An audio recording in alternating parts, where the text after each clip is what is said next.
All right, awesome. Welcome, everybody. My name is Abby, and welcome to this free 2-hour LSATMax webinar.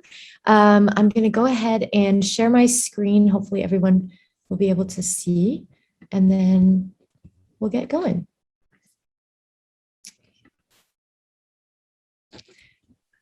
Okay, so again, like I said, welcome. My name is Abby. I've been a tutor here at LSATMax for about a year. And then before that, I originally started with the company as a content intern in March of 2021, which was towards the end of my LSAT study process. My journey with the LSAT as an LSAT student was a very long one. I started in around April of 2020.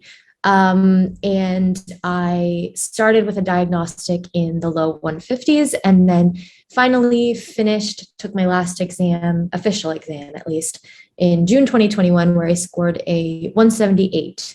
So like I said, it was around February, March 2021 when I started to kind of revamp my study style because, like I said, I had already been studying for almost a year at that point, but with a lot of the tips from the office hours that I was meant to kind of help make content for, I was able to get some really good advice and re-implement some new strategies into my study process that I think really helped account for my final score in the end. So hopefully we're here today to do a little webinar and give you guys some advice that you can hopefully take with you, whether you are, knee deep in the process or you're just starting out. No matter what, I think these 5 tips that we're going to give you today are going to be really helpful. So that being said, I know I mentioned the 5 tips already, but more specifically, we're going to be talking about 5 things that I wish I'd known about the LSAT before I started studying. Because if you're anything like me and you're just starting this process, I did not know a single thing about the LSAT. I thought, I'm somebody, I like to read, and I've always been pretty good at standardized tests. So I thought, how hard can this be? How different can this be from something else I've done before? Well, the answer is really different. It can be really different. So I think these are 5 tips that everyone should know before they jump into it. And we're going to make sure that these are really clear for you today. So if you have any questions, first of all, feel free to pop them in the Q&A section.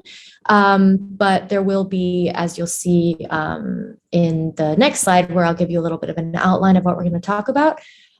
Feel free to pop any questions as well, just in the regular chat function. I'll get to them in the Q&A portion. All right, so let's continue.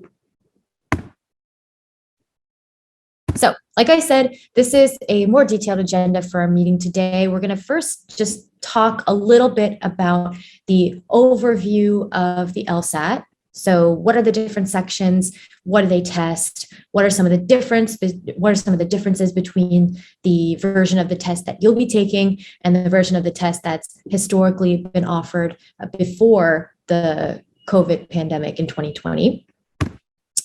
Next, we're going to launch into what's going to be the bulk of this presentation, which is the 5 pieces of advice that I wish I'd known about the LSAT before I started studying. And then also, we're going to be including a lot of practice questions to see these pieces of advice and their importance in the context of a real LSAT question and how these pieces of advice can help you.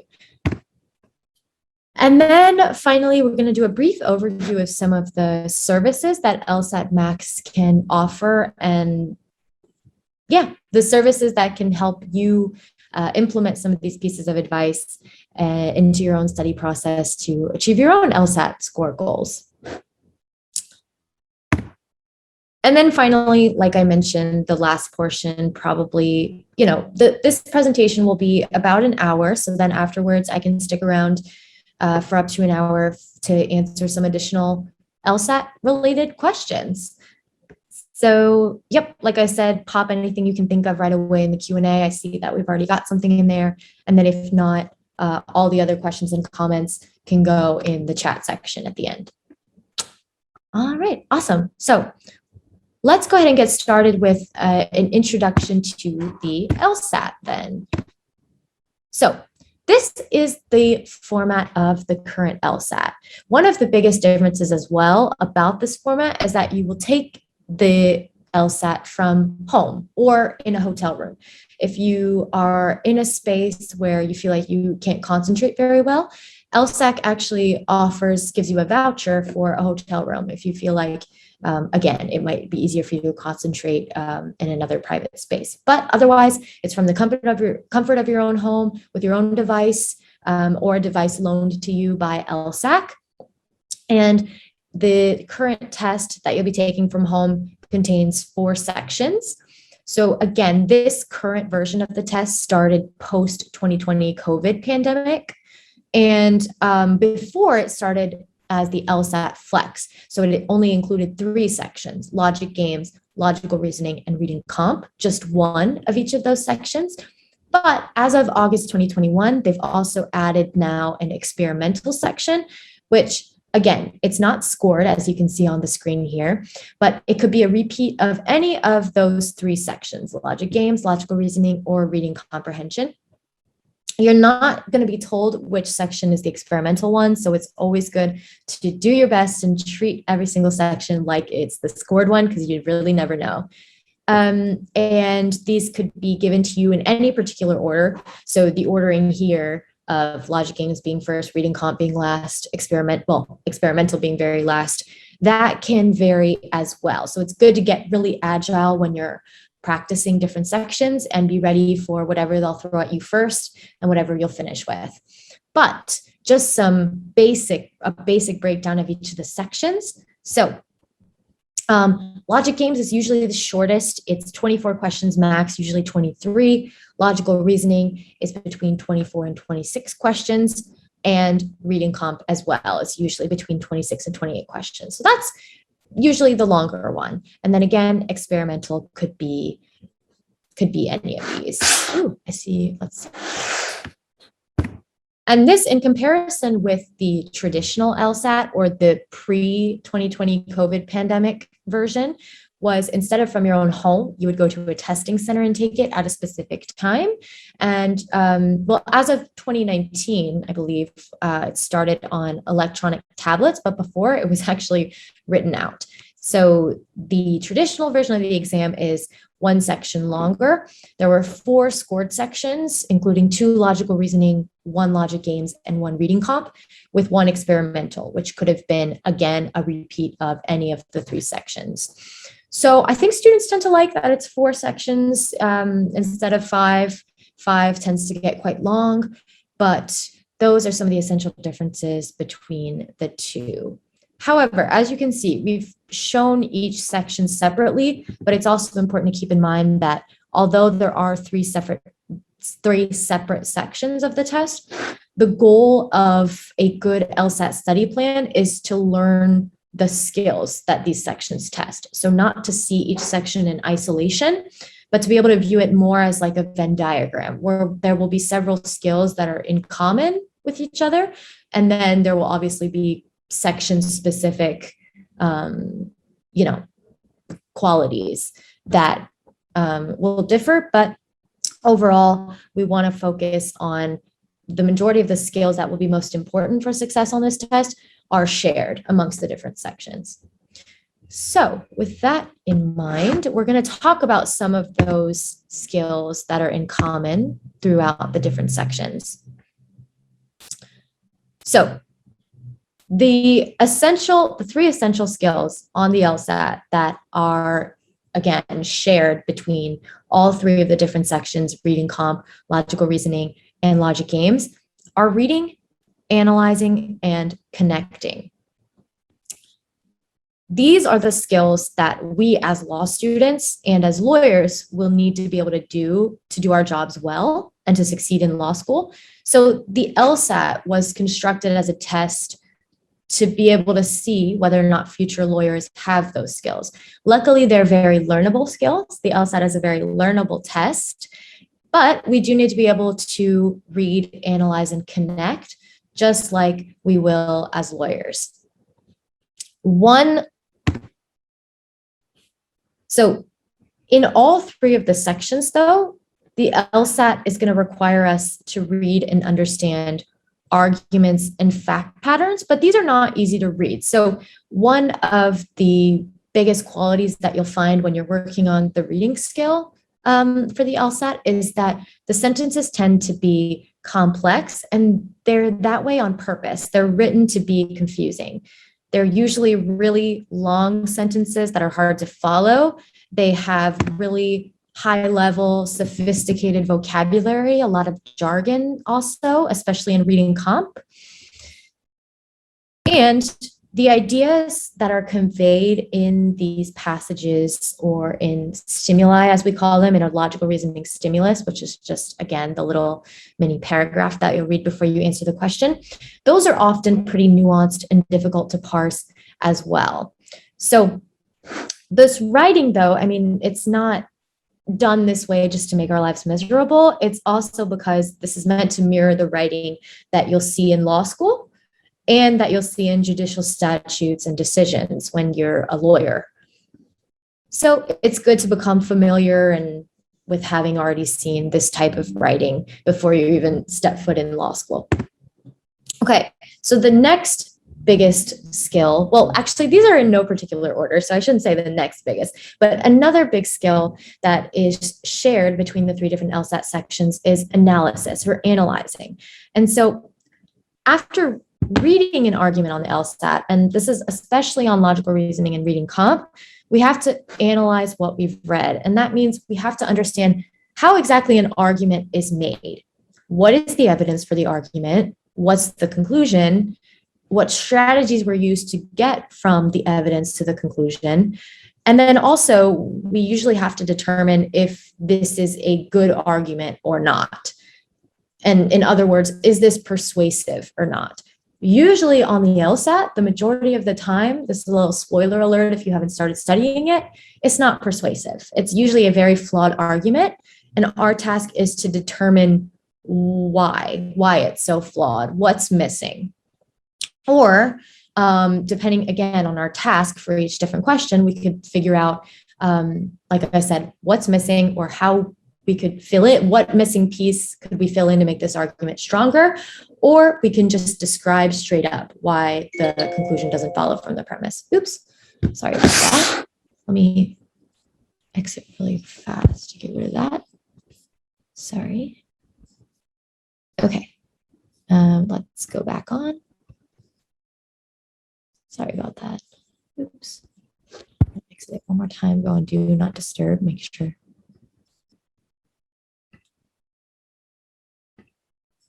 All right. Sorry about that. Okay. So as we were saying, I'm going to go back to where we were. Already talked about that. Okay. So yes, that is analysis, basically. Having a good idea of how an argument's made, how it unfolds, whether it's good or bad. If it's bad, what's missing? And then if it's good, great, how's it good? So, okay, finally, the last big skill that you'll see in common between the three different sections is being able to connect. So, especially on logical reasoning and logic games, we have to take different facts and then make connections between them. Like on logic games, we're usually given rules and we have to see if we can apply those rules to hypothetical situations and also see what conclusions we can draw from them. And this is a really common skill that we'll see in law school, especially on exams and on the bar exam included after law school, because you'll have a set of rules, laws, and then you'll be given hypothetical facts, just like on a logic game. And then you have to describe how those laws apply to those hypothetical facts. And you're not given real laws on the LSAT, but the connecting you do on the three sections is meant to mirror that process that you'll use on your law school exams and that you'll use in the real world as a lawyer. So, reading, analyzing, connecting. Because these are the three overarching fundamental skills that you need on all three sections of the LSAT, the 5 pieces of advice that I'm going to give you in this webinar won't actually be section specific. Each piece of advice will apply to all 3 sections, and it'll help strengthen your understanding of being able to improve these 3 skills. So, okay. The first thing that I want us to remember, oops, here we go. The first thing I wish I'd known that I want us to remember about the LSAT is that this is a test of arguments and arguments only. Everything else we do not need to be concerned with. So let's start by reviewing what exactly we mean by the term argument. So an argument is a series of statements or a statement that's intended to persuade you of something. An argument is usually comprised of 2 main parts. You have evidence, which is also known as a premise, and a conclusion, or sometimes otherwise called main conclusion or main point. So the way that an argument unfolds is that the evidence or the premises always support the conclusion, which the conclusion is the thing that the author is trying to convince you of, or the author is trying to persuade you to believe. So the premises are usually, again, some persuasive evidence to help support the conclusion, and then the conclusion in turn is supported by those premises. And so to get a better idea of exactly what exactly the relationship is between premise and conclusion, we can think of it like a table. So the whole point of the table, right, is that surface top, the brown surface top there. Oops. Because that allows us to actually use a table, right? And to make the surface top part of a table, we need the legs to support the surface top. And the same is true of conclusions. So if the conclusion is the table surface top, the legs are the premises. They are what hold up the surface. The legs are what hold up the surface top. The premises are what hold up the conclusion. Without them, the argument falls apart, or the argument cannot hold, right? So part of reading and analyzing arguments is looking at this full table and trying to determine which part of these is the surface top or the conclusion, and which parts are the legs or the premises. So it sounds simple. It really does. But finding which parts of an argument are the conclusion and which part are the premise are actually rarely as simple as it seems on the LSAT, because they tend to add a lot of statements that aren't premises or conclusions. They tend to add a lot of background info, a lot of alternative viewpoints, and a lot of random asides, as cute as they may be, obviously. And these are all meant to distract you from the essential parts of the argument, which are, again, the parts of the table, the premise and the conclusion. These make the arguments harder to read and harder to analyze because, again, you're getting distracted from the part of the argument that actually matters. So ultimately, I wish I'd known that these 2 things, premise, conclusion, I strip away everything else, just like this, goodbye, cute puppy. And I need to isolate and only look at these 2 things, premise and conclusion. This makes it easier to read and analyze the argument, and then, like I said, engage with it in any way that you need to, how I make it stronger, how I make it weaker, or I can just pick out any flaws with it that I need to. So let's look at that essential skill. So being able to pick out the essential parts of an argument in this practice question. And if you happen to already have the LSATMax course, you can pull it up on your own, or if you've got a pen and paper, might be nice to jot down some notes, not essential though. This is from PT 72, the second section of the exam, question number 10. So this question is going to help us illustrate, like I said, how we strip away some of that excess miscellaneous information, have a better understanding of the material, and then use that to avoid some of the trap answer choices. So, okay, go ahead and take a second to read this logical reasoning stimulus. And then, like I said, we'll just take about a minute on it.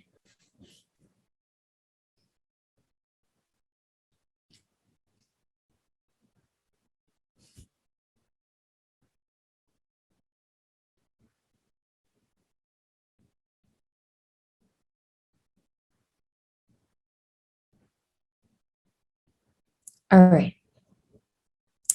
Hopefully we've read that stimulus. If not, take a couple more seconds.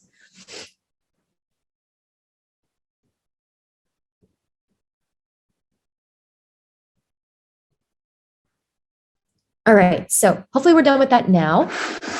I want us to first, and this is where I want you to tell me in the chat, pop in the chat and tell me what is the conclusion of this stimulus? Any ideas? What is the conclusion? Valeri says it's the sentence that starts with, it is imperative. Who agrees? Sauda says it's the sentence that starts with, so I'm going to try to move that. Yep, everyone is saying last sentence. Great, so I agree. So let's go ahead and highlight that conclusion. Give me one moment, I'm just going to close out the chat.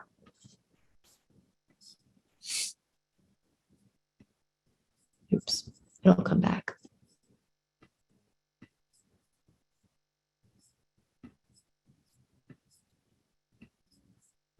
All right. So yes, a lot of us are saying that the conclusion is this sentence, right? It is imperative that we adopt the alternate code. Yes, that is my conclusion. Again, we don't need to highlight this entire last sentence, which has been in successful use elsewhere for several years. That's just like an aside. That's just another little detail about the code. But what the author is actually trying to convince us of is the fact that it's really, really necessary that we adopt that code, right? Imperative meaning necessary. Okay, finally, now I'm going to ask you guys, what are the premises? What are the premises, that support this conclusion? In other words, if you're having trouble picking out what the direct support for this is, you can ask yourself, okay, why should I believe that it's so imperative that we adopt this alternate code? And then the reason why is going to be your premise. So everybody, why should I believe that it's imperative that we adopt the alternate code? For some reason, I lag a lot when I try to open the chat, so I'm going to open the chat here. Let's see, people are saying first sentence splits reasons. Depends on public confidence, unnecessary rules.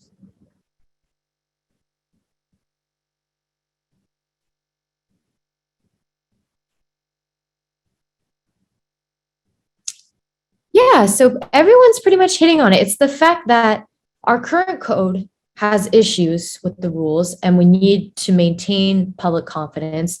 So therefore we have to use an alternative code, right? That's it.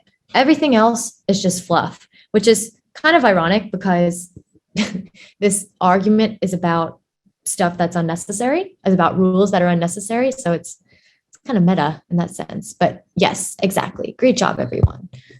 So I'm going to, again, close out the chat.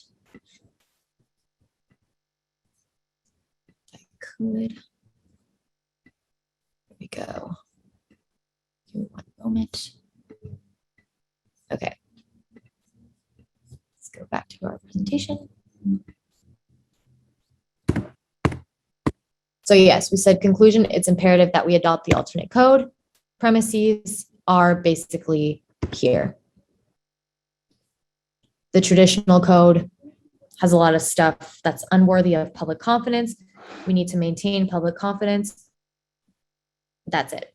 Great. Okay. So we really don't need any specific information, as you'll see, about any issues or consequences of the current code beyond the fact that those problems exist. And because of those problems, we need to adopt a new code. So again, let's take a look at the next important part of a logical reasoning stimulus, which is the most important part of a logical reasoning question, which is called the question stem. And you'll see here this term undermines. So undermine on the LSAT means that this is a weakening question. So we're trying to weaken this argument, which in other words means we're trying to make this conclusion less likely. Or we're just trying to show, in this sense, why an alternative code isn't a necessary change right now. Like why it's not so likely that it's so necessary to have this alternative code, okay? And that's all we're looking for in the answer choices. So you can see that basically what we highlighted, the proportion of what we highlighted versus what was all just fluff is it's about half and half. So you want to make sure that you really are parsing out what is the most important about this stimulus, because that's what's going to help you see very, very clearly what the issue with the argument is and how to engage with it. So anyway, let's move on to these answer questions. Again, we're looking for something that makes it less likely that it's necessary to adopt the alternate code. So A says, the council's use of the problematic rules in the traditional code is intermittent. So does this weaken? Because the premises say that the rules undermine public confidence. So even if the rules are used only intermittently, that means the problems are still there though. So we would still need to use the alternative code. So focusing on the premise about the public confidence helps us eliminate this answer choice because it doesn't really weaken or have an effect one way or the other on what this means for whether or not we should have an alternative code. So we can safely rule out A. B says those who have adopted the alternate code sometimes attempt to use it to obscure their opponent's understanding of procedures. So does this weaken?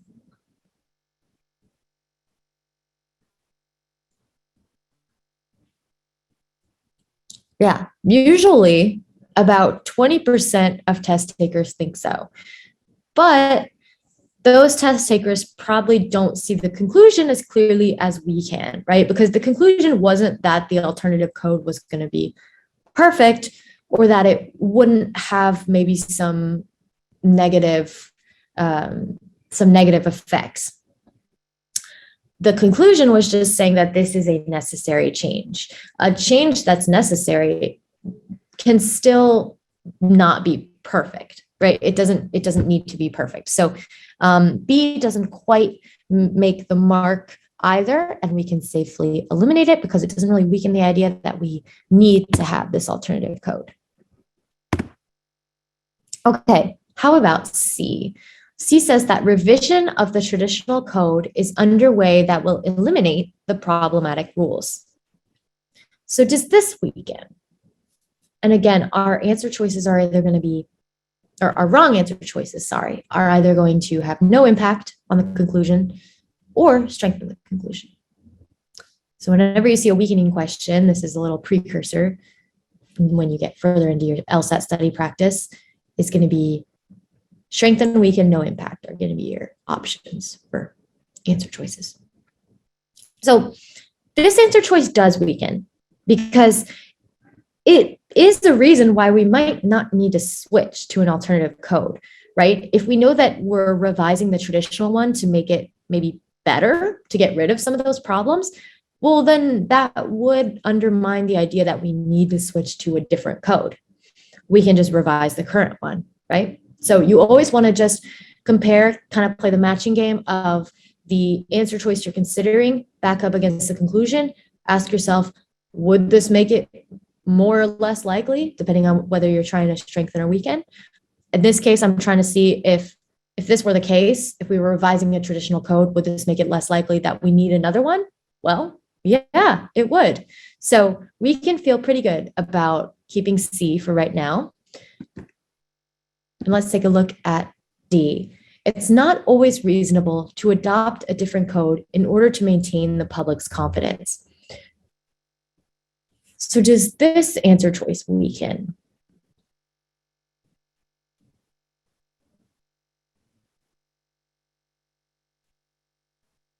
Yeah, 17% of test takers tend to think so. but they also may be misunderstanding the conclusion, because the conclusion was just about changing this particular code right now, right? It doesn't say we would have to continuously change the code forever. Even if it's not always reasonable to change codes, it could still be reasonable or even imperative to make the change right now, which is what the conclusion is about. So D doesn't quite weaken either, and we can confidently get rid of it. Finally, let's take a look at E. The alternate code, contains few provisions that have thus far been criticized as obscure or unnecessary. So, does this weaken?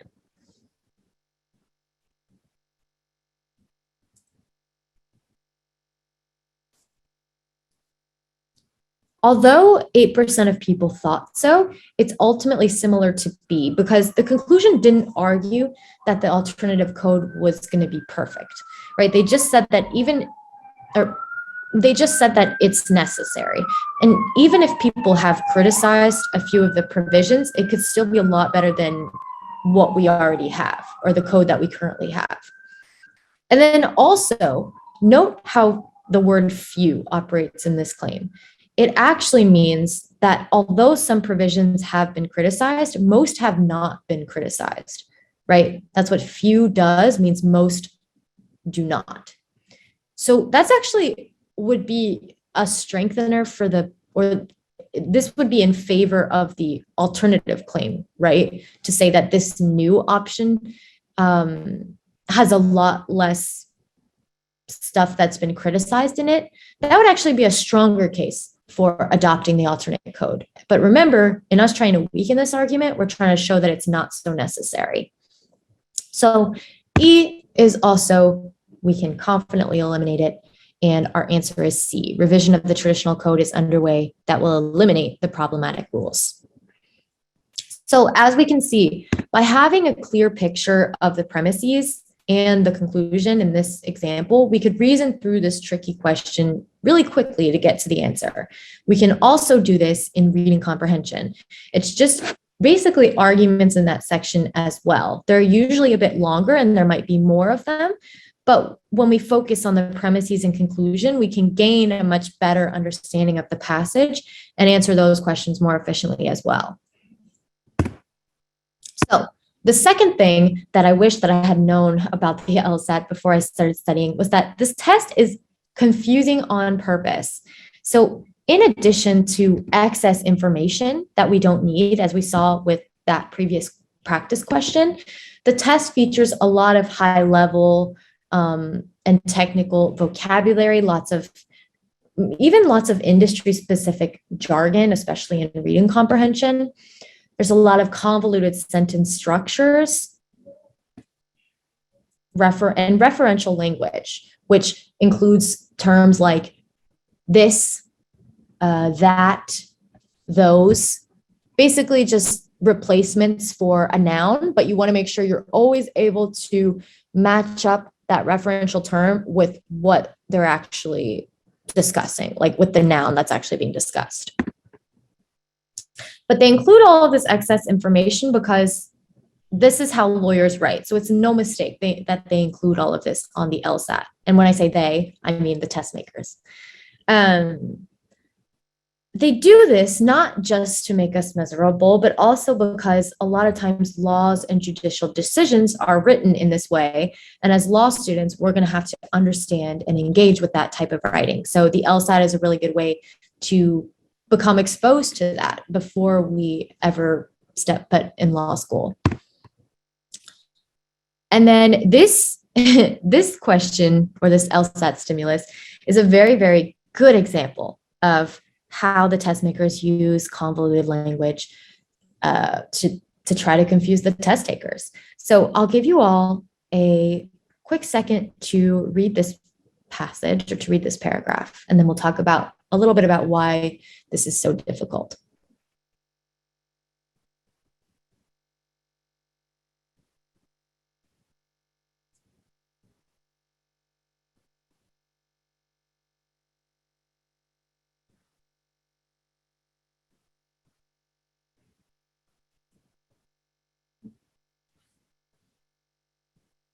Okay, so hopefully we're finishing up this this stimulus.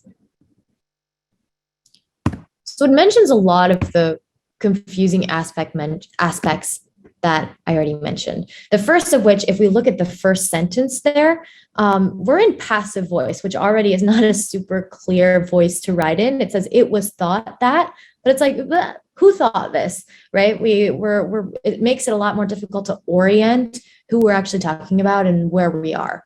Another thing that makes this really, or another aspect that makes this passage really confusing is the reference to multiple Bibles in that second sentence. So we have obviously the Gutenberg Bible and then the B36 Bible. And then we also have separate little asides that give us more information that's not super necessary to the argument as a whole about each of those Bibles. So that also invites us to get really lost and disoriented and lose track of exactly where we are in the argument and understanding what's essential.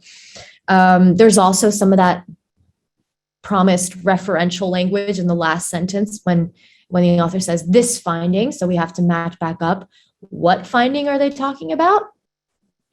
Well, you got to pick it out. And then finally, there's a lot of different thoughts that are expressed in the last sentence, right? We jump from, proving that the presence of titanium in B36 means that Gutenberg also printed it.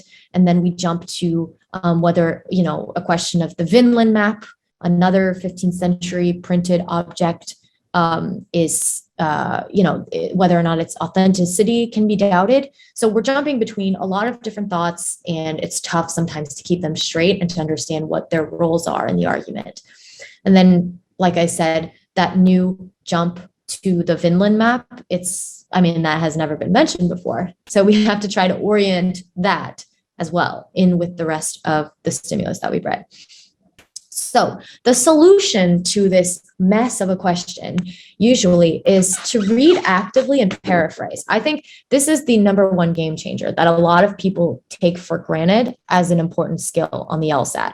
But when you start practicing this, it sounds super simple and elementary, but I promise people it's not. There are a lot of different ways that you can start to make sure you're reading actively.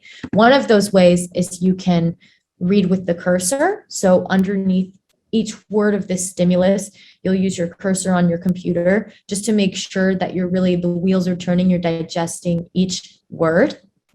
You can also imagine yourself, I used to do this, reading the words out loud in your head. Sometimes that helps people to read out loud. Unfortunately, you can't do that on the actual test, but you can imagine yourself saying it in your own voice. Chances are you've heard the sound of your own voice enough to be able to do that.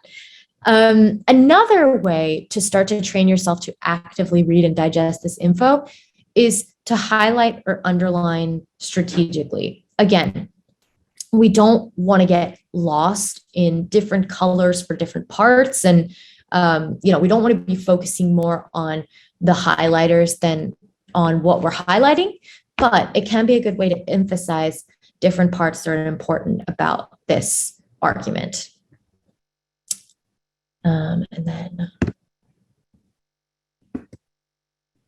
So for example, here, this is one highlighting method you can use, and that is to try to parse out and break up some of those really complex sentences and put them into more bite-sized, easily understandable pieces. Okay, then finally, another really good, this is also relies on reading actively, but then another really important skill for success on these types of confusing logical reasoning questions is to pause, reflect, and rephrase, again, otherwise known as paraphrasing. The strategy is particularly helpful here because instead of approaching this question as 3 confusing sentences, we can break it down into pretty much 8 smaller sentences, like 8 small chunks that get the gist of what each of these sentences was saying. So we'll do this together by making simple sentences that make it clear what each sentence was talking about. So the first, for example, we could say, We used to think that ink in the 15th century didn't have titanium. Again, your own paraphrase doesn't need to match this exactly because we all have different minds. We're all different people. But just as long as it's, fairly similar in that you're not completely misunderstanding the meaning of each piece of information that we parse out. So this is maybe a first piece of info that we would write down. Second piece, we found titanium ink used in the 15th century Gutenberg Bible. Okay, great. And we also found titanium in another 15th century Bible known as B36. We didn't find titanium in any other 15th century book, right? So we used to think that 15th century ink didn't have titanium. We saw that the Gutenberg Bible and another Bible do, but not anywhere else. It's not anywhere else. Finding titanium in these two Bibles is significant because now we think that Gutenberg printed the B36, right? Because no other books have this type of titanium ink. But then we also think that the Vinland map, I meant to say that no other 15th century book has this titanium ink. And then finally, our last sentence, we could paraphrase that as, our second to last sentence, we also think the Vinland map might be from the 15th century. Okay, great. So then therefore, the Vinland map also has titanium ink. Okay, so with this understanding, it'll be easier for us to accomplish the task that this question wants us to do, which is to describe why this argument is flawed. Natural test takers tend to do this already in their heads, right? Like actively read and then rephrase in your mind in your own words in terms that you can understand. But a lot of us are not natural test takers. So we have to practice this a lot as we study. You can even dedicate a lot of your study time to doing this one day a week. It's a really, really good drill to do. But for fun, we could see does anyone see the flaw with this argument? If we say that, okay, Gutenberg must have printed the B36 Bible because both of these have titanium ink and no other 15th century book has titanium ink. But then also we found the Vinland map, which is also from the 15th century. And so therefore it must be authentic because it also has titanium ink. Do we see any issues with this? I'm gonna stop my share and see what you guys think. Let's see here. Could I have printed with titanium ink? Yeah, so Valeria, okay, you're kind of getting there because someone else besides Gutenberg have printed the Bible and map. Well, so yeah, we're assuming though basically what's going on is that these two arguments contradict each other. Because if we're trying to say that Gutenberg was the only one with titanium ink in the 15th century, right? That's the only way. Oops, let me get back to the screen. There we go. If that's the only way that both of these books could have had it, but then we're also saying that this other 15th century object that had titanium ink, we're saying that that's authentic, then it kind of contradicts our idea that Gutenberg would have had to be the one who printed the B36 Bible, because those two were supposed to be the only 15th century documents with this titanium ink in it. So we have two contradictory conclusions, and we probably wouldn't have picked that up if we hadn't been able to break down the stimulus super clearly.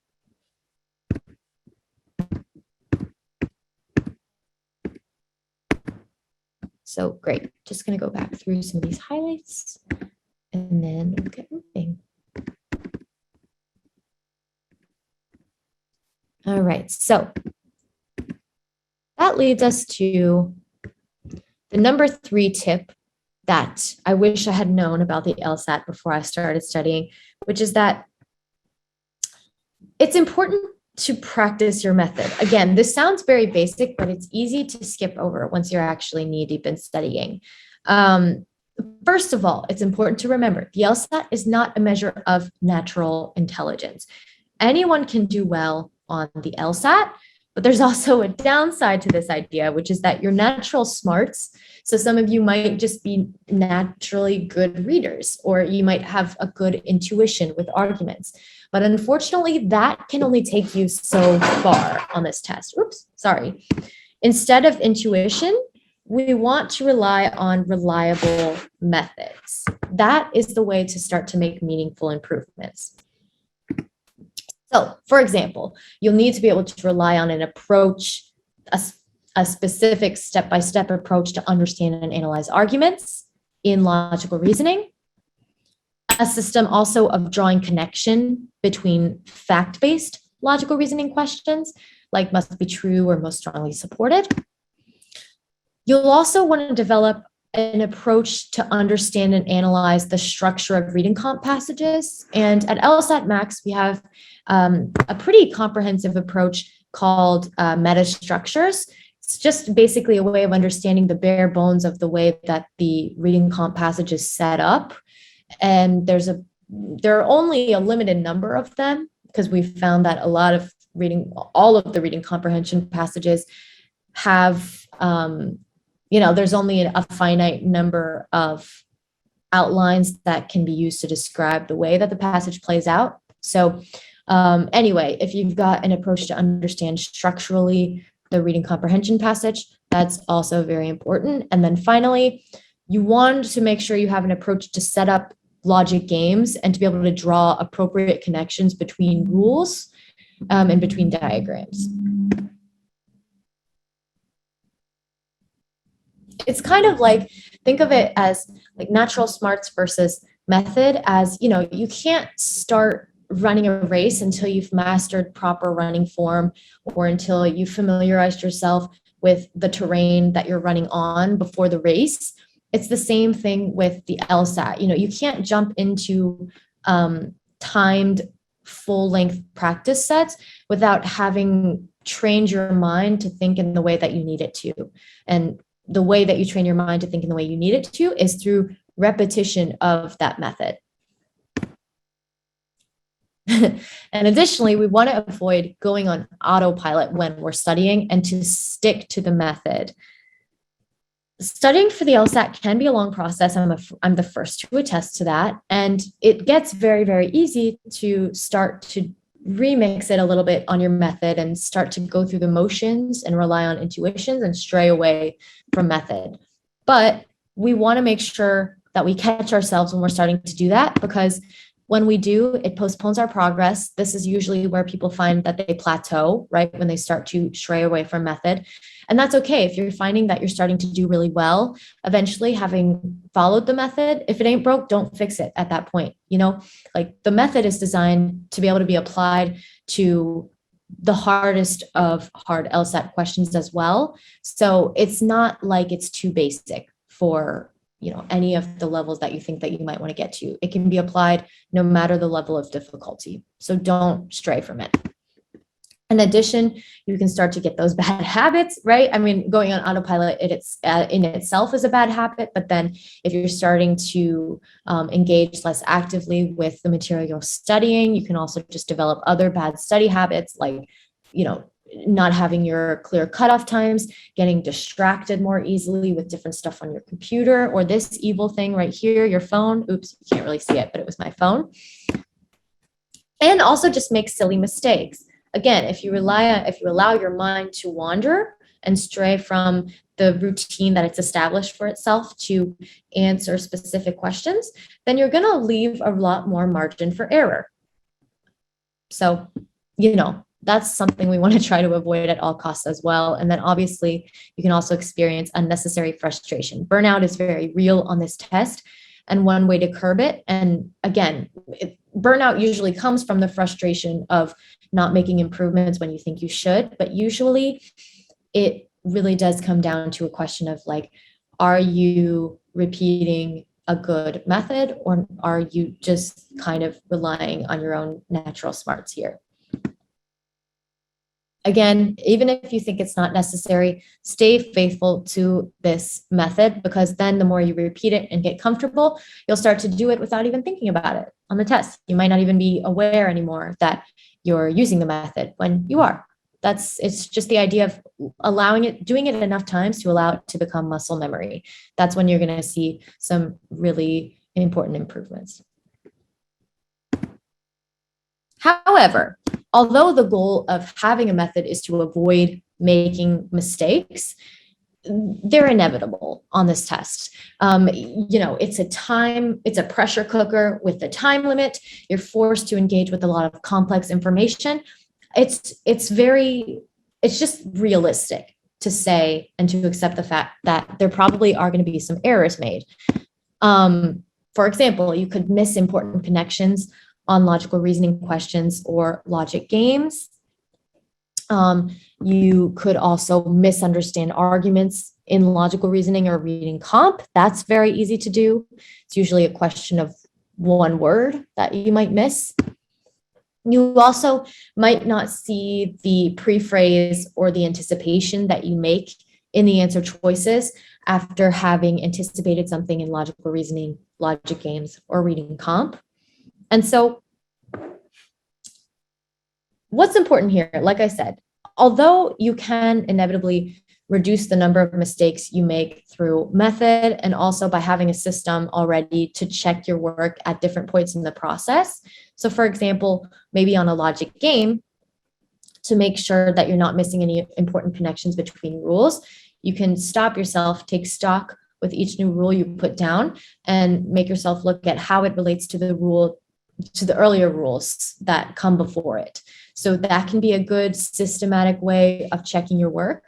But even if you do check your work, again, this is a pressure cooker. So there might be some things that go unnoticed. And so that's why it's also important to develop a backup plan of what you're going to do in case there are some mistakes that come up. Because the last thing we want to do is jump into crisis mode. We want to just, when we see a mistake, we want to calmly fix it. And so the more you practice that process, the better it's going to go if it happens on test day. So an example, I'll also go ahead and give you guys maybe an example of a backup plan you could use. So, if you don't make some of those connections despite having checked it, after putting down your logic games rules, you can try all of the if questions first. Let's say you don't have a ton of scenarios to work off of. You can try the if or the additional premise questions first, because those can help you get some more past work on your scrap paper and learn a little bit more about the rules of the game, see different scenarios, make those necessary connections, and answer some of the other more open-ended questions.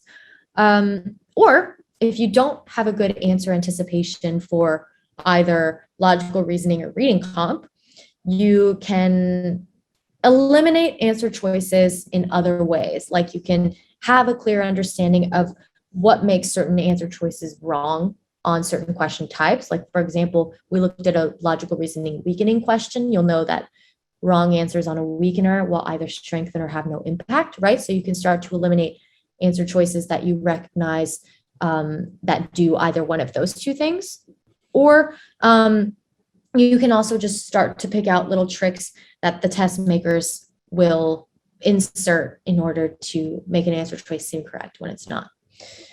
So again, sometimes you can use answer choice analysis to guide you if you're feeling like your upfront understanding of the stimulus isn't matching with what you're seeing. So finally, my number 5 tip, what I wish I knew about the LSAT before I started studying, was the fact that it's okay to reuse questions. I think a lot of us just think that what's important on this test is quantity and not quality. Like I need to see as many different questions as possible before I take this test. But what's actually important is the time that you spend engaging with the skills that you use to answer the question. So when you redo a question, it's all right if you remember the answer. Because again, we're just focused on going through the motions. It's like, again, practicing your backstroke or your butterfly stroke. We don't care necessarily right away about getting to the end of the pool or what our time is on it. We just need to practice the technique to get there. And so for that reason, repetition is your friend, because that's usually what it takes to build a mental habit. It can help you see patterns across different types of questions and passages and games. It can also help you refine your own approach that works best for you, which is also great about the office hours with LSATMax. There are a bunch of us tutors with a bunch of different styles of doing things. And so the more that you practice the same question, you can see the differences and how to approach it. And you can decide ultimately what resonates best with you. You can also start to diagnose problems from a practice test, right? Especially if you're doing what's called blind review. I'm happy to explain that at the end of this presentation. But, let's say you do a practice or you do a question once timed, then you do it again untimed. That will, depending on if you've changed your answer, that'll help you see what issues are coming from the timed pressure and what is probably more of a knowledge or conceptual gap. Finally, it can be motivated. It can be motivating. There's nothing better than doing a question multiple times until you get it right. And then that feeling when you finally get it right is such a morale boost. It's really worth it. And then you also just feel more comfortable with repeating that method for a similar question the next time. Additionally, you can use old practice questions that you already know the answer to, that you've already repeated multiple times as good warm-ups before a test. I'm a really big believer in warm-ups before practice tests or practice sections because they're good energy balancers. It can either, if you're somebody who's really anxious like me, and you're at like a 34, it can bring you back down to a 10. Maybe let's say you need to be there, versus maybe you're really tired when you sit down to do your PT or your practice section, you're at a 5, you need to get up to a 10 to stay focused. A practice section, a little warm-up of a couple of practice questions can be a good way to get you back in the zone. And like I said, some old questions that you've already done are really good candidates for that because you want it to be pretty low stakes, not a super strenuous warm-up. And yeah, so those are the 5 pieces of advice. If we did a quick recap, so remember, the first piece of advice is that this exam is all about arguments. Only the premises and the conclusions matter. Only focus on breaking down those for all argument-based questions. Second piece of advice was that the test is confusing on purpose. So we want to learn how to read actively and paraphrase, which is a very underrated skill that we don't always cultivate in college. Additionally, we want to make sure we're focused on practicing our method and avoiding going on autopilot or relying on intuition. We also want to practice our method and have a backup plan just in case something goes wrong.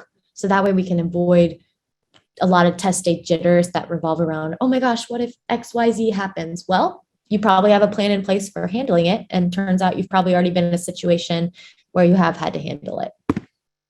And then finally, that it's okay to reuse questions because, again, we're not so concerned about what the right answer is with those redo questions that we do. It's okay if we know the right answer. What matters is practicing the method to get there. And so with this being said, we can tie a lot of the products that LSATMax offers to some of these pieces of advice. So for instance, for understanding premises and conclusion, we have a lot of comprehensive lesson videos, flashcards, and over 20 office hour sessions and counting on just this topic of identifying, premise conclusion. In addition, you can use our message boards and our Discord board and a free tutoring hour to get extra help with an LSAT expert, which is usually a really good way just to get live one-on-one personalized feedback about your individual reasoning and what you can do to improve your study methods. And then for reading actively, which was my second piece of advice, your homework and PT questions will usually feature all the tools available on the real LSAT, so you can practice methods to become a more active and engaged reader. Additionally, while many other courses ignore the challenges of reading actively altogether, we regularly address this concept in our office hours because, again, we are real people who have gone through it on this test, and we know that this is a very, very important skill that is usually overlooked in other prep courses. Additionally, for practicing a method and developing a backup plan, we have a core curriculum to teach you proven methods and hundreds of office hour sessions that will allow you to get personalized recommendations in case you do need to make some tweaks to your method. The question explanations you'll have access to are also really method focused. So they don't just tell you why the right answers are right and the wrong answers are wrong. They show you how to get to the right answer in an efficient manner. And then in addition, here are some testimonials of what our students are currently saying. And then I'm going to now open it up for any questions, I believe. I'm going to go back to the regular PowerPoint.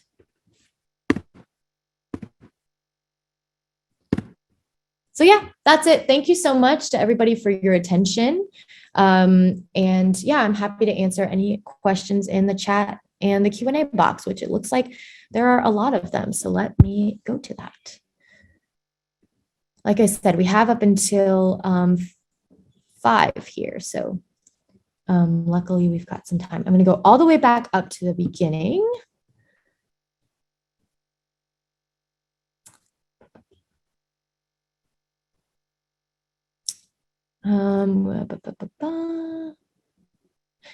So, okay, let's see. The first one I see in general is an international has an, Hossein wants to know, an international has an equal chance of getting admission and scholarships, such as a URM or not. So to be honest, I'm just going to give a disclaimer. I'm not an admissions expert. I've been through the admissions process, but I wouldn't really know, especially that just depends a lot on, you know, your individual factors. So I would say, Hossein, if you have any admissions, like more particular admissions questions like this one, I would contact, I mean, the best resource is going to be the admissions offices, contacting them directly of any of the schools that you're interested in, to get an idea of, yeah, international student populations and scholarship eligibility for them, because sometimes it really does depend. But then also,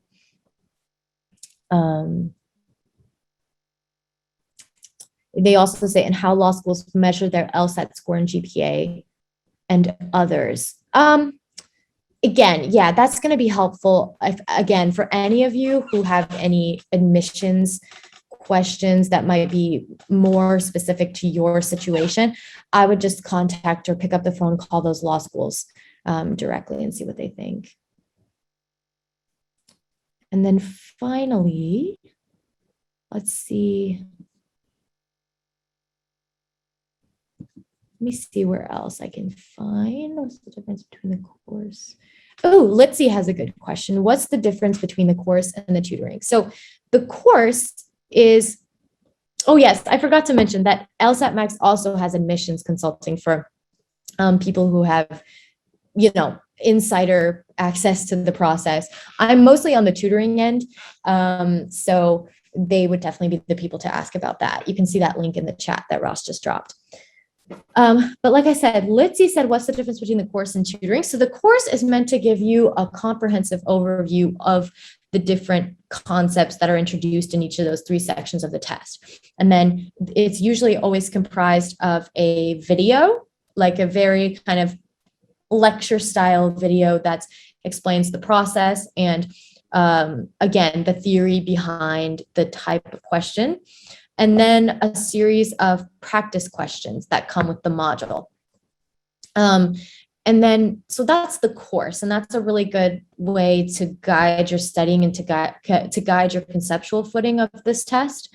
I feel like it would be kind of impossible to set yourself up for success without a course, because it's also really well organized. The course is set up in the way it's set up for a very good reason. You start with some of the most fundamental skills and then build off of them. And that's really hard to coordinate and organize on your own. This has been done by LSAT experts. So that's what a course is. The tutoring is separate, and those are individual hours. So your course modules are, those aren't necessarily tailored to your specific needs. Again, that's kind of like the equivalent of your university lecture. with a lot more interactive practice than a university lecture, but that's the closest I could think of to describe it. And then the tutoring is, again, more individualized, one-on-one attention, where you can usually use it for either helping to do a review of questions that you've already seen or done. We can walk through your reasoning together.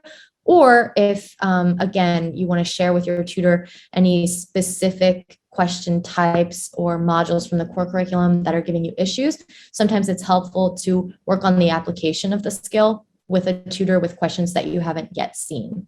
So again, course is more just general footing, getting the hang of everything, and then tutoring is kind of practice with application. They can also give really good tips, give you advice that's maybe not mentioned in the course of things that worked for them specifically that you could try on your own as well. Because the good thing about the tutors here is that a lot of us have a lot of experience with the LSAT. We've seen it done in a lot of different ways, so we can try to guide you and give you different pieces of advice for approaching your method. And then let me see, what else do we have here? Let's see what other questions we have. Oh yeah, it looks like, yep, Katie answered Leah's question, which is a really good question. You definitely want to allow yourself also more time than you think you need, just to avoid feeling like there's nothing worse than being 2 months out from the test and then feeling like you've still got some improvement to be had. So it also does just depend on your individual schedule, like take into account if you're in school or if you work full time, you might need a little bit longer because you just won't have as the volume of hours in the day you have to dedicate to it just won't be as much. You want to make sure that you have a sustainable study schedule that's going to not make you burn out and that you can also realistically stick with.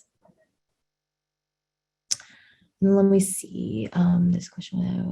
Okay, let me look in now more the Q&A section.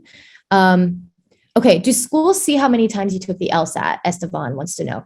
Yes, they generally do. But luckily, if you are upfront, I mean, just as an anecdotal example, I took the test 4 times officially. I wouldn't recommend doing it that many times if you can avoid it, but again, this was before I knew too much about the LSAT, when I kind of just took it twice when I really shouldn't have and wasn't ready and I knew it. So anyway, they can see.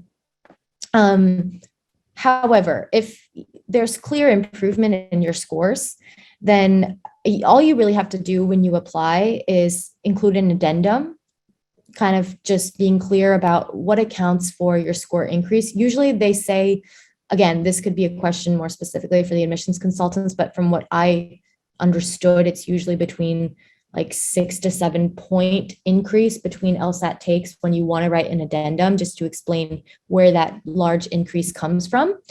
You also could do it if you happen to have a big decrease, but a difference of 1 or 2 points is considered the same score band between takes. So it really, I mean, they can see how many times, but whether or not an addendum is warranted will just depend on your individual situation as well, like what your score difference is in and how you've, and how many times you've taken.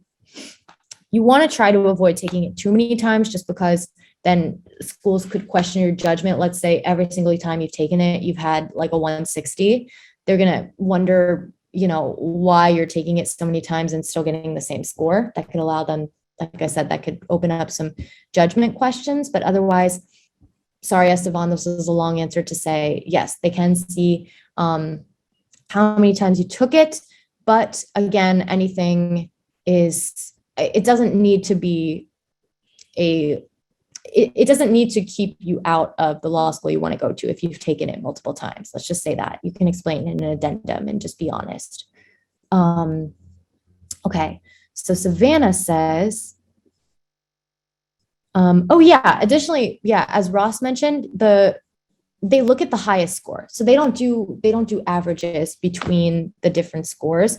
what interests them the most is the highest score, because that's the one that they'll submit to their rankings to the US News and World Report.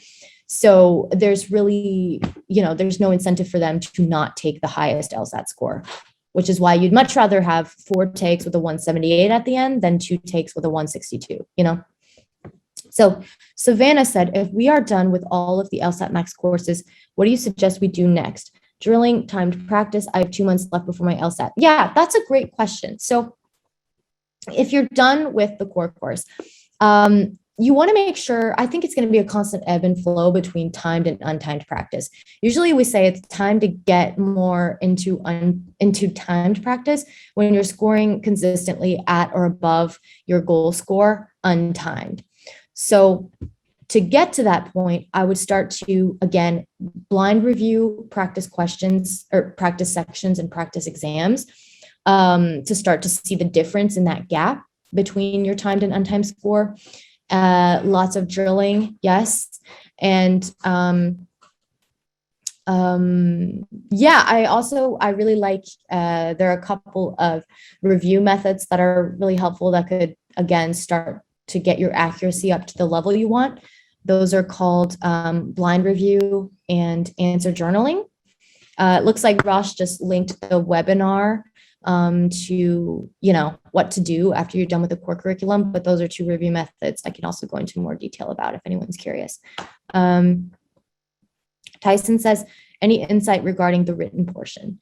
Yeah. I mean, so the written portion, we'll usually say maybe 10% of your study time should be given to the written portion, more or less, but it's not super, it's not included in your it's not included in your reported score. Law schools can see your results on the written portion, but basically the skill that's being tested on the written portion is, can you take a stand on a topic?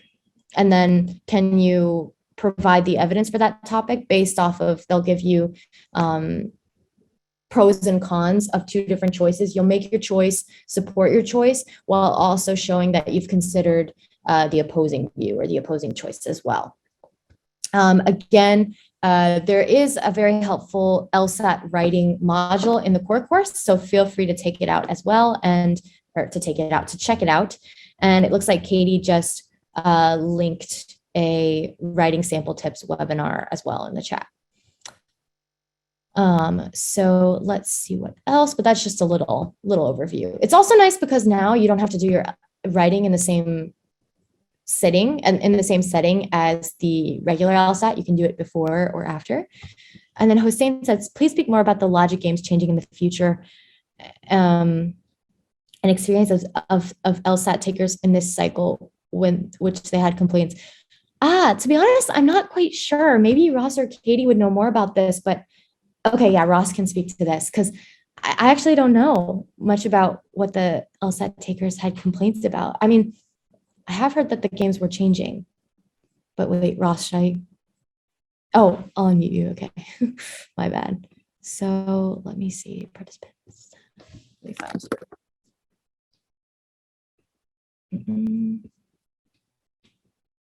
Oh, I know. Here we go. Hey, everyone. It's Ross. Thanks for coming out today. Thank you, Abby, so much for doing this. Yeah, to address your question about logic games changing. First of all, there's been no official announcement that logic games will be changing. I know there's a lot of scuttlebutt out there, a lot of people worrying that it's going to change. Maybe in 2023 is the date that a lot of people are worried about. But as of now, no official announcement. If they do decide to eventually take the logic games out, they will give us a lot of prior warning. So if you are planning to take the LSAT, assume you'll be taking the logic game section unless LSAC explicitly announces otherwise. Now, why are people afraid of the logic games changing? Well, a few years ago, there was a lawsuit between a couple of plaintiffs. I believe one of them was a person with blindness. If another one was a person with visual impairment. They sued LSAC, arguing that the accommodations that LSAC granted them for their LSAT, for the logic game section in particular, were not sufficient to really give them an equal playing field with all other test takers. That lawsuit was settled out of court, and in the announcements that the attorneys for the two plaintiffs and LSAC announced, they kind of said that they were going to research changes to the logic game section. Now, there's a little bit of ambiguity in what both sides said. The plaintiffs' attorneys kind of said they're going to actually change it, take away the logic game section. LSAC didn't go that far. They just said they would research it. So we're kind of living right now in this like sort of uncertain area, and we have been living in that area for quite some time now. Now, with the complaints, I believe this attendee was referring to, that was actually 2 LSATs ago. I think that was for the July LSAT, where a lot of people were given an experimental section that basically told them that it was the experimental section. That doesn't normally happen. In fact, that never has happened before. And on this section, basically what LSAC was doing on this unscored experimental section was trying out questions that they can use in potential replacement of logic games questions. They were kind of like logic games questions, but they were a little bit simpler. Maybe you wouldn't need to diagram them out to the same extent that you would need to normal logic games questions. And, you could kind of see that, maybe these questions would be a bit more fair for test takers who were blind or had a visual impairment. But that was just research.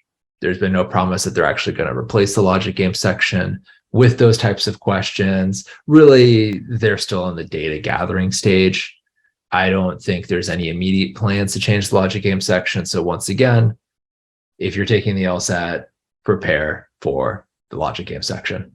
So hopefully that answered your questions. I'll let Abby get back to her regularly scheduled program. Yeah, thanks, Ross. That was really helpful. I had heard some rumors about it, but I didn't want to speak to any speculation. I wasn't sure. But eventually, you guys, I promise that the games will probably become one of your fun sections, because once you know how to do them and master them, it does become pretty fun. It's pretty relaxing. I actually like to do them sometimes, just, again, if I'm trying to wind down before going to bed, just for fun. But yeah, thanks for that, Ross. And then Hossein also wants to know, please explain, is there a chance for international student to score fully in reading comp? So I assume you just mean to score well, or to score, a 27 out of 27 on the reading comp section. Of course, I mean, there's a chance for anyone to. What it really boils down to is, can you read for the essential components that help you understand the structure of the passage? Especially if you on the LSATMax course, we set you up in the best possible position to be able to score, to get a perfect score on the reading comprehension section. But I don't think it's a difference between, I mean, obviously, if English isn't your first language, yeah, it's going to be tough. But what's good about the LSAT is that on reading comprehension, it puts us on somewhat equal footing, because even native English speakers, I mean, for example, me, I wasn't familiar with reading for the types of aspects that you're meant to read for on reading comp. So there's no reason why there isn't a chance, as long as you set yourself up with the right course for success on that section. So, okay, Sarah wants to know, can I please the list of methods we will hopefully develop slide again? Yeah, sure. Let me pull it up in case anyone else wants to see as well. And then while I'm doing that, I can also try to answer Emily's question, which is, actually, Sarah, I'm going to pull that up after I do a couple of these sections, if you don't mind, just remind me. So Emily wants to know how much study time is recommended before taking the LSAT. So as Katie mentioned a couple minutes ago, we usually recommend planning for at least, she said, 180 hours of LSAT prep, but honestly, like, the more you can do, the better, so just start as early as possible. It also depends on your individual situation. Like Katie pointed out, are you working full time? Are you studying full time? What do you have on your plate during the day? And where during your day can you fit in the LSAT? So again, a lot of that dependent on how much time you have per week in terms of hours to study is probably what's going to determine how much time you need. I knew I was going to take more time because A, I had lofty goals in terms of score, and B, I was interning and finishing up school full time. So I knew that I wasn't going to be able to do 8-hour days for the LSAT, or at least long term. So that was why I gave myself about a year. Not everyone needs that much time. Like, don't get scared. It's just that I knew for my individual situation, my goals, and just the way I wanted to balance out my life, let's say, I know I need a little bit longer. So again, just take into account, and that's something you can speak with a tutor about as well. Again, there are a lot of different tutors who come from a lot of different situations, and they've been exposed to a lot of people's different situations too, and we can give you more targeted guidance based on you individually, how long you might want to put into the LSAT studying. Lamia said, are the tutoring sessions online or in person? They are online, which is nice. You can do it from anywhere. They're just via Zoom, a 1-hour session. And so, yeah, it's really nice. We're all over the map in terms of time zone. I personally am based in Europe. So yeah, it's really great. It's really flexible to do. Deb wants to know, I was wondering, do you provide information on deciphering the terms used in role of statement and flaw question, such as phenomenon, claim, and other terms specific to those flaws and role of statement questions in your course? So, I mean, yeah, for role of statement and flaw questions, those are two separate modules where you go into depth with the video, again, to become familiar with some of the concepts specific to those question types or the step-by-step that you'll want to employ, and then also the practice questions. So there are modules on argument part, role of statement, and errors in reasoning, or otherwise known as flaw. I think honestly, LSATMax has, because I've seen a couple different courses before, and I actually think the errors in reasoning one on LSATMax is the best, because they also have these really cool flashcards, name that flaw flashcards, and a really comprehensive explanation of the different all the different types of flaws that you can see on the test. And there's not a lot that's able to be memorized for this exam because it's skill-based, but for some of those things, if you're somebody who works really well off of memorization, which I found that part of the course was helpful, because I could just make my own flashcards or review those so that I had the vocabulary in my tool belt to be able to pick out really quickly what kind of flaw I was seeing in a different argument. So yes, we do have those two modules. Sarah said, do you think 3 months could be enough to prep for the LSAT? So again, kind of like what we said to Emily, it really just depends on you and your individual situation. Feel free to work with a tutor to get a more individualized study plan together, because just put some thought into, again, realistically in your schedule, how much time you can give to studying. I put emphasis on the term realistic, because again, we want to make sure that the goals that you're setting for yourself are sustainable. We don't want to burn out. So yeah, short answer is it's dependent on you, but just put some thought into how much time you can dedicate right now, what your score goals are compared to if you have a diagnostic score on file somewhere, to see how, what the window of improvement you're aiming for is. And then you can start to work backwards from that ultimate goal. And then Sarah said, did you have to explain your score difference? Wasn't it like 30 points? Yes. I mean, luckily my diagnostic score was not an officially documented score. So the score difference wasn't quite 30 points. It was more like 26. Well, I guess that is 30, but whatever. So yes, I did explain my score difference. I just explained the fact in an addendum, a short addendum. They don't need a full on narrative about your study journey, but just I basically just explained kind of what accounted for my previous 3 scores, what I changed to be able to end up with my final score, and that was it. That was it. Again, they really don't think twice. I mean, you want to over communicate sometimes with admissions, depending on the issue. Like here, you want to get out in front of it before they can even question your judgment on taking it 4 times. It's probably a good idea to include the addendum. But again, if you're just honest, it's really not a big deal. Because again, they're just going to be happy if they see a high LSAT score. So hopefully that answers that question. Okay, anonymous attendee, hello. Let's see. I'll come back to that one. Margarita says, could you please give us the number of the L's? Oh, yeah, I think Ross got that one, Margarita. Yeah, PT 12, section 1, question 24, which is a very infamous question. It's one of the most difficult for sure. It's because it's tough to parse out. Let me think. I'm trying to see what else do we have on here. Oh, Sarah, let me come back to yours. Can I please see the list of methods? We'll hopefully develop slide again. Yes, if I think I know which one. Let me see, list of methods. I can pour that again. Let me see. I'll share my screen really quick. Get it on there. So list of methods, I'm going to assume.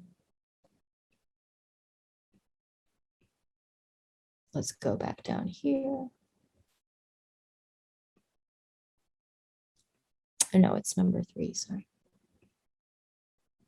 Okay, so here are some of the basic, again, we don't go into specifics because just for time's sake, it would take a lot longer to address what's like question-based approaches. Like you'll have a different method usually for each question. There'll be a lot of similarities between the methods for the different questions, but there'll still be some differences. So we weren't able to go into detail today about like what your method's going to be for each different question. But I will say that, for example, approaching to understanding and analyzing arguments in argument-based logical reasoning questions is going to include usually, when you can pick out that this is an argument, not a fact set, you want to paraphrase, you want to pick out premise and conclusion, and then your task will usually, or your next steps will vary from there, but those are definitely the 2 first parts of that method. And so, yes, these were the 3 that we had in mind. Oh, there's the logic games one. I was trying to find it. And in terms of the approaches to set up logic games, that's always really fun to work with students on step-by-step, because again, luckily with logic games, there isn't so much variance. I mean, there are different types of games with different looking setups, but usually the order of operations there is pretty much the same. There's not much variance. Versus, again, LR, there's several different question types where your task varies slightly. So sometimes people find that a method is especially helpful on logical reasoning, but it is on all of them. So that would be hard to say that it's more helpful on one than others, but hopefully you've got that now. And if that wasn't what you were talking about, just let me know. I think that's what you meant, hopefully, Sarah. So, Sarah again says, chances you can up your score in any significant way over the course of 2 months. I plan to take in November and use January as a backup if not happy. Is this a flawed strategy? No, I mean, it's not a flawed strategy. I think, oh, wait, sorry, Margaret, I missed your question about the advanced degree. Oh, I do see it now. But, okay, so no, there definitely are chances that you can significantly increase your score with the chance of 2 months. Again, it depends on what you mean by significant, usually. Nothing is impossible. I think we usually say, and correct me if I'm wrong, Ross, about 5 points per month, but that's like a very rough number. It really just does depend on your individual situation, the methods that you're using. And yeah, like Ross said, we don't even want to like really say that, because again, it truly depends. So I would say just kind of get a timeline together of like how much, yeah, exactly. It's not exactly like you really can't say that. You might see a little bit of a surge in the beginning when you know how to do the games, but otherwise you really can't predict a timeline in that way. So I would say just kind of get in mind exactly how much you're trying to increase by, work backwards from there, and say, try to pinpoint what your issues are, get a game plan together. Again, it's hard to say exactly what the game plan is going to be without knowing, an individual situation, but usually some things that you can do are account for blind review versus your time score, kind of see if there's a major difference there, because then you could start to work on, we want to pinpoint if this is a timing issue that's holding you back right now, or if this is a conceptual issue. So take note of do some analytics on your results to see if there's maybe a trend in the answer choices that you're getting wrong. Again, the blind reviewing is really helpful, as well as answer journals. So not just focusing on why the right answer is right and why the wrong answer is wrong, but we also want to cross-examine a little bit and think, okay, what looked attractive to me about the wrong answer? How is that ultimately not the case? How can I change that for the next time? Anyway, sorry, that's throwing a lot at you, Sarah, but those are a couple of things that you can try to use to start to crawl out of a plateau if that's the issue. But again, I'm not sure how long you've been studying, where you're at right now.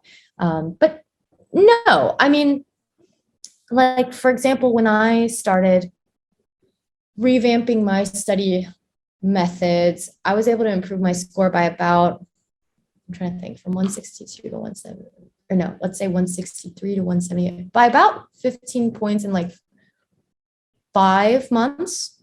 So again, it can come quickly if you're using the right methods, but it's just, nothing is impossible, but you also want to try to be realistic. And maybe if November is feeling a little bit too soon, just aim for January and see how things go.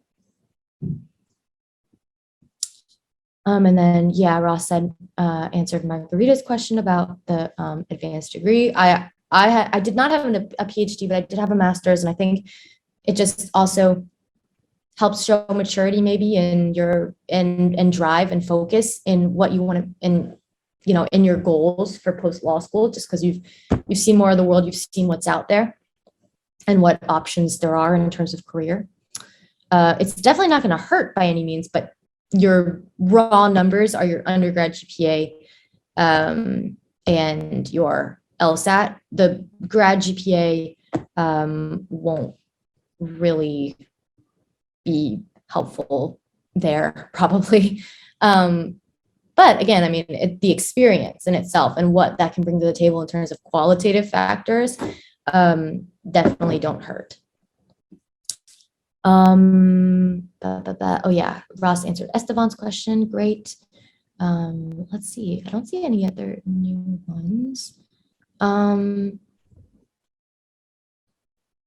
So I would say, let's see, what else could we have here?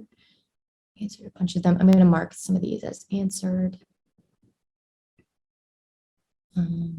Any other questions or anything? I'd say I'm all new to the LSAT. Where should I start? What should I do as of right now? So I would say, oh yeah, okay.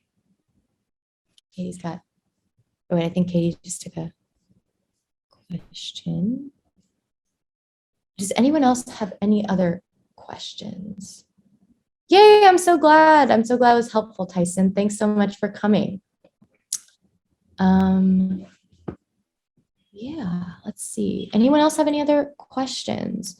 I'd say, yeah, if you're new to the LSAT, where should you start? I would say, I guess, yeah, obviously the biggest, I think also just remember the investment that you put into the materials to study will come back to you tenfold in terms of scholarship money for having the score that you want. But I mean, understandable if it's not possible, but then I would say if you can't have a course, then I would try to at least start to get a game plan together for how you're going to answer each question, like zero in really on the method part and the paraphrasing part.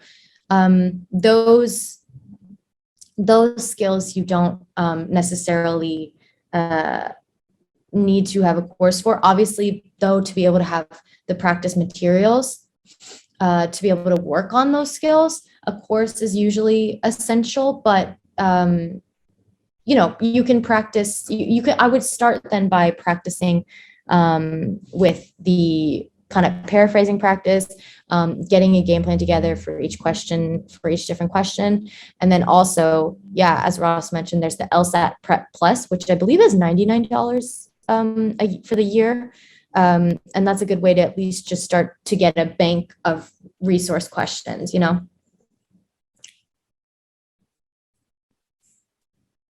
And then anonymous attendee said, is it better to wait until January if you're not ready by November, must apply this cycle? Yeah, definitely. I mean, I understand the stress, right? I was on a very specific timeline as well and ended up delaying my cycle because I was so attached to a 170 plus LSAT score.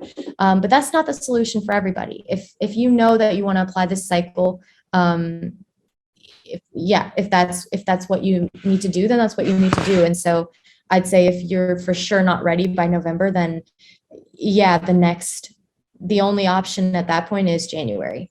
And again, you'll make it work. This, unfortunately, the LSAT, it's important to be flexible and roll with the punches because sometimes there are unexpected delays. And so you don't want to feel boxed in for a very particular timeline if you're feeling rushed. It's always better to apply in January with a higher score than it is to apply in November and having left quite a few points on the table. Oh, which I see Ross just said too. That's pretty universal advice. Is you want to apply with the highest LSAT score you can. So if you think that that's going to be in January when you're going to get it, then that answers your question. It's a yes, if that wasn't clear. And Margarita said, how do they ensure there's no form of cheating involved, whether it's possible or not, now that the test is administered online/at home? Yeah, this is a good question too. So the test is administered through ProctorU. And again, Ross might have more details about this, but from my experience, what I can tell you is that they're pretty good about verifying your immediate surroundings. You have to have your phone either turned off or turned over. That's not in your reach. They also make you do a view of each of the four walls that are surrounding you. You can't be close to a big open window. I'm trying to think. Oh yeah, they also make you show your desk. So everything that you've got on your desk and everything else needs to be put away. So they use the proctor verification before you start taking the test, just to make sure that you wouldn't have access to any materials that would be conducive to cheating. You're also you're not allowed to leave the room. Obviously, you can't, if you're telling the proctor to pause, then, you have to pause. You can't go look at notes or anything like that. So you have to leave the door closed as well, and of whatever room you're taking it in. And then the proctor also has access to the controls of your computer. So it's not you who would be able to go on the internet or anything like that. It's just the proctor has control at that point to get you up into the exam window. And then you can only just click from there or send the proctor messages. So I don't know, Ross might have more details about how else they avoid cheating, but I just spoke to my experience with all of those checks involved with ProctorU. Let's see, Lamia said, Esteban said, is the LSAT going back? Oh, Ross just answered that. Yep. No announced plans yet. I'm trying to think, Lamia, any books yeah, they watch and listen. It's like Big Brother, basically. Proctor you. Usually the proctors, I mean, I've never had a mean one. It's like a friendly Big Brother, but it still is Big Brother vibes. Any books we can recommend that would potentially help for the LSAT? Oh, this is a good question. I'm trying to think. I mean, the LSAT-Max course comes with the practice book as well, but I don't know if, Ross, do you have any suggestions? I mean, there might be. Thanks, Margarita, for the laugh. I'm trying to think. I mean, I mostly used.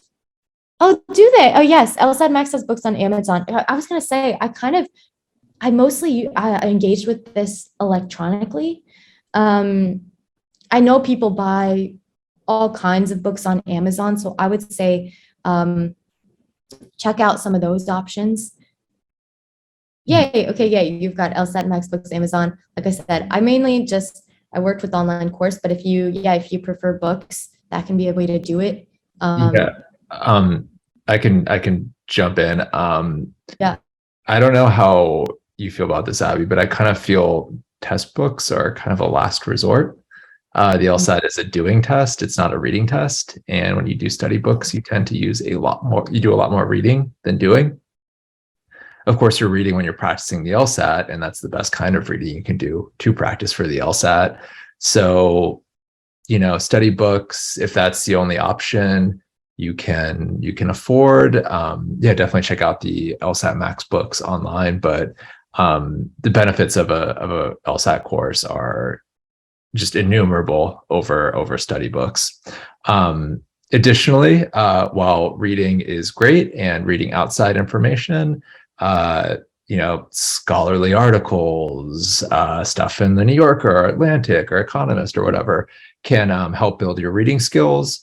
Only do that as a supplement to your LSAT studies. It should not replace your LSAT studies. So that's my 2 cents on like reading for the LSAT. Yeah, those are really good points. Lamia, I think, anyone you'll talk to probably found that the course itself, because again, it is a skills-based practice.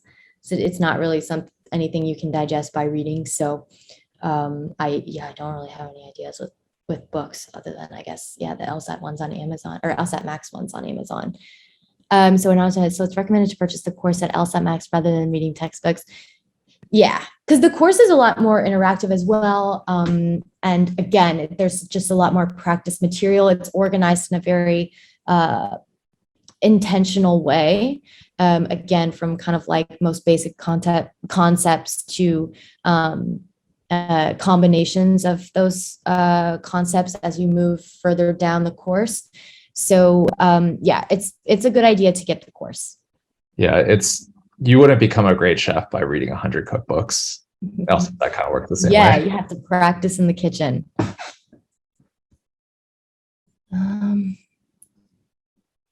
Okay. Any other questions about anything else? I'm trying to think of anything else I can think of that I have not mentioned that might be helpful, you guys. I don't think so. I'll stick around maybe for a little bit, just to see if any other questions trickle in.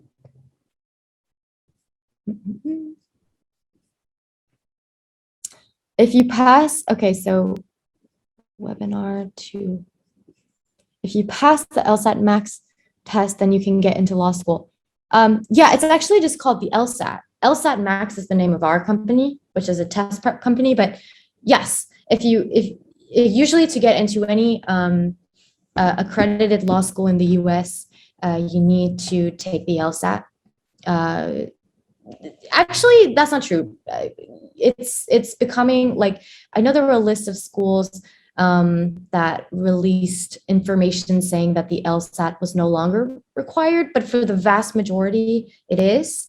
Some will accept GRE, but the LSAT is generally still considered the admissions test, the great equalizer, let's say, amongst candidates for law school admissions. But there have been schools that have announced that it's no longer required. So they will look at your application without an LSAT. But again, the LSAT is still a very big player in law school admissions.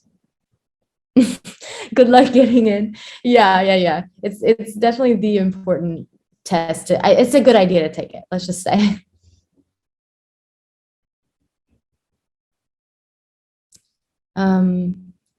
Any other questions?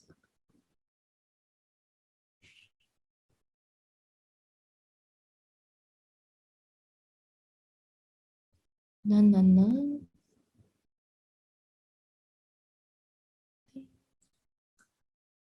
All right, maybe another last. Yeah, of course, Lamia. Thanks so much for coming. Anybody else? If not, yeah. All right, well, it looks like there aren't any more questions.